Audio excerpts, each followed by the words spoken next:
News हट, भारत की खबरें सच्चाई के साथ। औरंगजेब की कब्र को लेकर तेज हुआ सियासी संग्राम। मंत्री शिरसाट और नेता प्रतिपक्ष दानवे के बीच ठनी। शिवसेना के नेता और छत्रपति संभाजीनगर जिले के संरक्षक मंत्री शिरसाट ने कहा कि कब्र को हटा दिया जाना चाहिए। जो लोग औरंगजेब और उसकी कब्र से प्यार करते हैं वे इसके अवशेष अपने घर ले जा सकते हैं।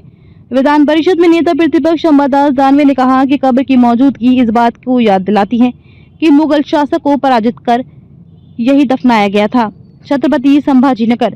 महाराष्ट्र में मुगल शासक औरंगजेब की कब्र के मुद्दे पर सत्तारूढ़ शिवसेना और उद्धव ठाकरे की अगुवाई वाले शिवसेना गुट के नेताओं के बीच जुबानी जंग तेज हो गई है। विधान परिषद में नेता प्रतिपक्ष अंबादास दानवे ने कहा कि कब्र की मौजूदगी इस बात की याद दिलाती है कि मुगल शासक को पराजित कर यही दफनाया गया था। कहा कि कब्र को हटाने का आह्वान इस इतिहास को समाप्त करने की साजिश है। उन्होंने कब्र को हटाने की मांग करने वालों पर कटाक्ष करते हुए कहा कि यदि हिम्मत है तो ऐसा वहां जाकर कर डालो। राज्य सरकार में मंत्री संजय शिरसाट ने पलटवार करते हुए कहा कि छत्रपति संभाजी महाराज को प्रताड़ित करने और उनकी हत्या करने वाले क्रूर शासक की कब्र के लिए महाराष्ट्र में कोई जगह नहीं है। एकनाथ शिंदे के नेतृत्व वाली शिवसेना के नेता और छत्रपति संभाजी नगर जिले के संरक्षक मंत्री शिरसाट ने कहा कि कब्र को हटा दिया जाना चाहिए। जो लोग औरंगजेब और उसकी कब्र से प्यार करते हैं वे इसके अवशेष अपने घर ले जा सकते हैं।